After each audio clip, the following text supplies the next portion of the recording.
Yo, what's up mga boss? Kulotski TV here. Another day, another video ng ating mga pilot gun dito mga bossing, no? So ngayon, magre-review naman tayo ngayon ng M83A2 natin dito mga boss. Natapos natin reviewin tong M47C natin. Sunod natin tong M4 natin dito mga bossing. Pero bago yan, basa muna tayo ng comment. So ito, sabi to ni Timothy Biros. Yan, sabi niya, solid yan. Same tayo ng unit na M47C. Pwedeng lagyan ng 5.95 steel ball na kakabasag ng bote ng gin tsaka Red Horse. Oo nga, balita ko nga mga bossing, sabi nga nung sa supplier ko, yung mga bumibili rin sa kanila na ito, ganun nga yung ginagawa. Kaya raw balahan to ng steel ball mga bossing, kahit yung gearbox niya, hindi ka magpalit ng gearbox.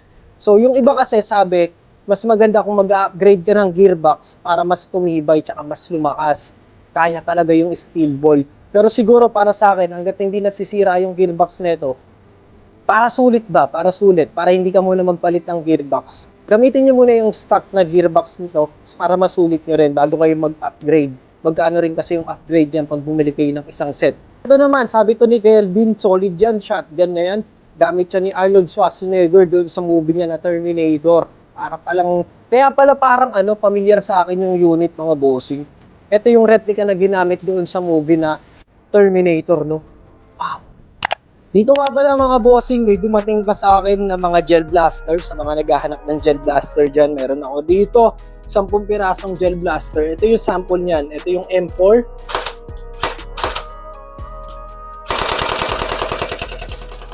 So meron na siyang green dot na sight, meron siyang dummy scope, meron siyang flashlight tsaka laser sa kabila, and then meron tayong forward grip. Adjustable na nga rin yung buttstock niyan mga bossing go. Rechargeable battery. Plus, meron siyang 10k pieces na BBs na kasama. Gel bullets yon. Ganito siya kadami mga boss. 10k pieces na yan. So, free na yan. Dati binibenta pa to. Ngayon, free na lang siya. Nakikita nyo to mga bossing. Yan, itong smash gun na to. Susunod, ito yung re-reviewin natin. Pero bibigyan ko kayo ng idea dito sa smash gun na to. Kung natatandaan nyo yung cap gun, yung cap gun na binibenta natin dati na yung classic ba, na parang yung pangbatang 90s na baril na binabalahan ng pula tapos pumuputok. Ito na yung version yan ngayon. Kinagandaan dito mga bossing, metal to, no? Ang hindi lang metal dito yung handle niya, pero lahat metal mga boss. Kaya malakas pati yung trigger, etong revolver mismo, and then yung hammer niya metal. Yung hammer dito metal, kaya mas malakas talaga yung impact, malakas yung putok. So, dito naman muna tayo sa may M83. Yan. So, sa M83 mga bossing, kompleto attachment yan. Meron siyang red dot sight. Meron siyang laser. Yung laser na ito, panalo mga bossing, metal yon. Yung forward grip niya nandito din. Meron din siyang carry handle. Katulad ng mga M4 din talaga.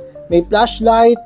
Yung magazine niya, buttstock niya, adjustable din. And then electric power to mga bossing. Wala na kayong problema dito. Hindi nyo na kailangan mag-gas o hindi nyo na kailangan magkakasa pa para paputukin tong unit na to. So ang naiiba lang dito mga bossing, sa picture kasi meron siyang orange dito. And then ito dito sa may extension ng barrel niya, may orange na part.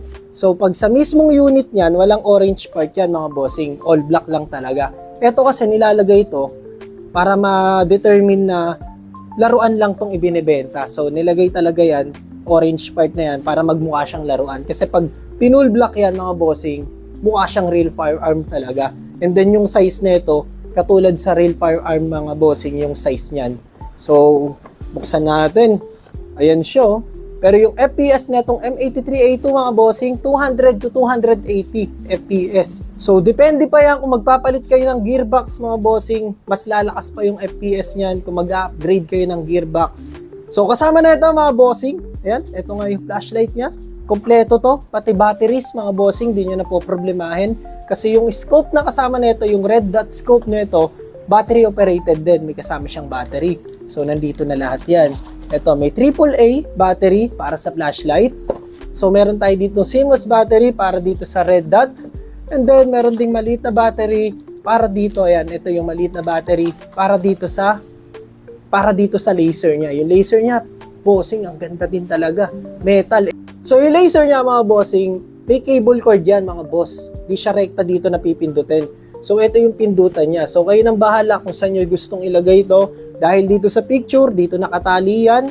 Dito siya nakalagay para madali siyang pindutin. Or Okay, sige, buksan natin. Pag bibili kayo sa akin mga bossing, talagang nakasil dyan, no? So, kompleto attachment na ito mga bossing ko. Meron siyang suppressor, meron din siyang scope. Ito yung flashlight mga boss. Hindi nyo muna kailangan bumili ng battery kasi may free na. And then may kasamang tools. Yung laser niya mga bossing, ang bigat ha. May kasamang bala. So, ito yung charger niya. So, ito polymer body mga bossing ko. Automatic rifle.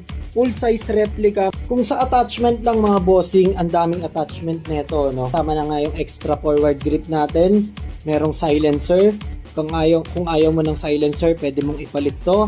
And then meron na din siyang BB loader mga bossing. Lahat ata ng Double Eagle na brand may kasama ng BB loader mga bossing. Hindi ka na mahihirapan mag-load dyan. So yung handguard, pwede nating alisin. Ito yung handguard, pwede nating alisin. Tapos yung battery kasi nandito. Kung ayaw nyo nang may handguard, pwede nyo ialisin yung handguard nun. Pwede nyo ring ibalik kung wala naman kayong ilalagay dito sa may rail mount. 84cm length to mga bossing kapag naalagay yung silencer niya. Pag inalis naman natin yung silencer mga bossing, magiging 66cm siya. Yung weight naman niya mga bossing is 1.150 kilograms kaya talagang mabigat. Meron siyang handguard. Yan, kung makikita nyo, ito yung handguard niya mga boss. Pero astig kasi, pag may nakalagay na handguard talaga, nagiging bulky siya tingnan.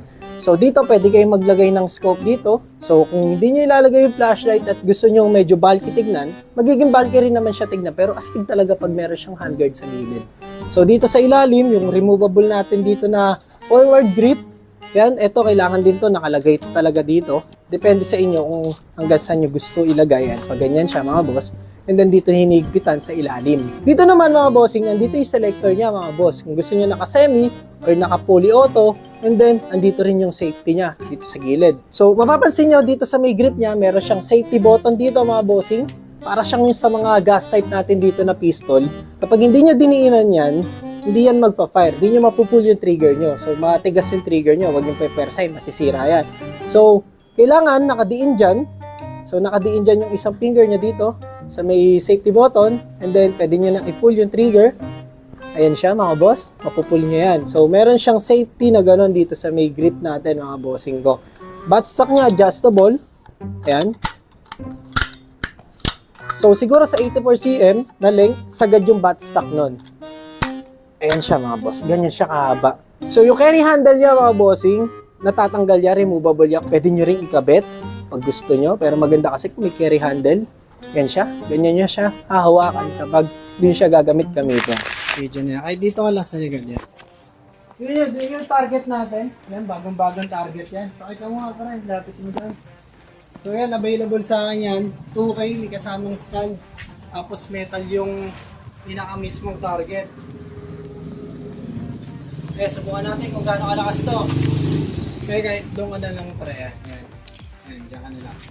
Subukan natin. Okay, customer. Sige ba? Sige, pause muna. So maganda yung scope niya, kita, masisilip. Ano? Ayan.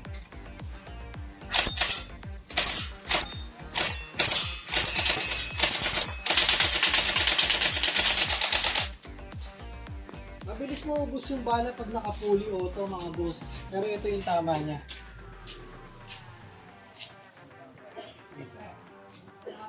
Ayan siya mga bossing. Ito yung mga tama niya, halos mag-crack. So yung FPS kasi niya, 250 to 300 FPS lang. So hindi katulad ng shotgun, ito yung tama ng shotgun. Yung unang pinakita ko sa inyo. So ito kasi, medyo mas mababa yung FPS niya. Pero ang kinagandaan nito, battery operated. Pero kaya pa rin naman, lapit mga pre. Ayan siya, ganyan siya kalakas. Halos mabasag din, nag-crack. So mga boss, dumating yung mga gel blaster ko rito. Meron akong HK16, meron akong M4 A1 na color red, meron din akong all black na M4 A1. Ang gaganda. Yan, ito, gel bullets mga bossing, nakababad sa tubig. So ayan siya, ganyan siya mga bossing. Pag binabad nyo yan, dapat ganyang kalaki, no? Halos 6mm. So malambot lang naman yan mga bossing ko, no? Ganyan siya. Kasama na yan, 10k pieces. 10k pieces. Kasamang scope, green dot, and then may flashlight. Magazine naman mga bossing, 100 pieces na gel bullets, yung pwede nating ilagay dyan. Ayan siya, sarap hawakan na ito eh, no? Lalo na pag tag-init, ang sarap magbabad sa tubig.